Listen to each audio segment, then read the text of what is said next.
দর্শক, পূর্বাচলে চলছে Jolshiri run Bangla half marathon. সহকর্মী মনিরুল ইসলাম রয়েছেন সেখানে, আমরা সরাসরি যুক্ত হচ্ছি তার সাথে। মনির, রান বাংলা হাফ ম্যারাথনের আয়োজন সম্পর্কে জানাবেন। আয়োজকরা মূলত কি বার্তা দিতে চান এই আয়োজনের মাধ্যমে?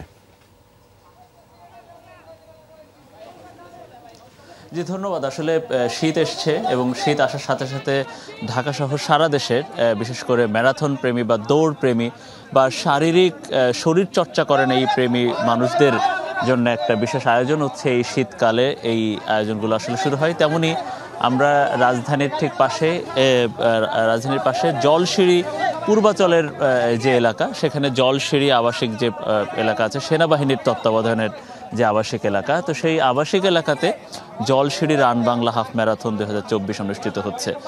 মোটামুটি এটা এই আয়োজনটা অনেকটা সেনা কল্যাণ সংস্থা বা সেনাবাহিনীর তরফ থেকে করা হচ্ছে এবং বেসরকারি আরও বেশ কিছু সংস্থা তাদেরকে সহায়তা করছে। তো আমরা যেটা দেখছি যে ঠিক 6টার সময় এই আয়োজনটা শুরু হয়েছে। এবং এই আয়োজনটা ইতিমধ্যে ঘণ্টাখানেক পার হয়েছে। মোট 3 থেকে 4টি ক্যাটাগরিতে হচ্ছে এখানে।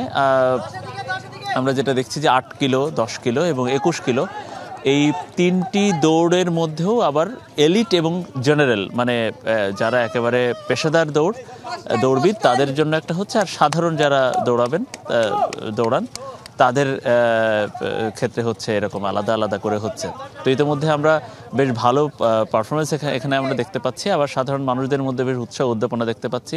আর একটা কথা, যে বার্তা যেটি এরকম এসবগুলোর আয়োজনগুলোর বার্তা সেরকমই থাকে, যে আসলে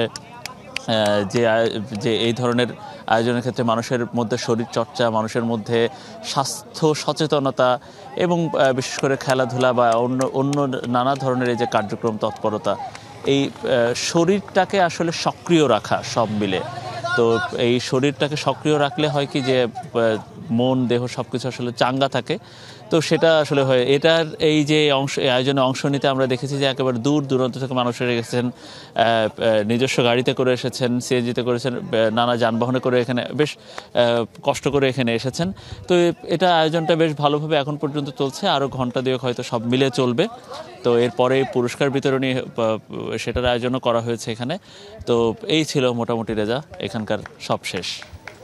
সেই খবরগুলো আপনার মাধ্যমে জানছিলাম। ধন্যবাদ মনির আমাদের সাথে যুক্ত হওয়ার জন্য।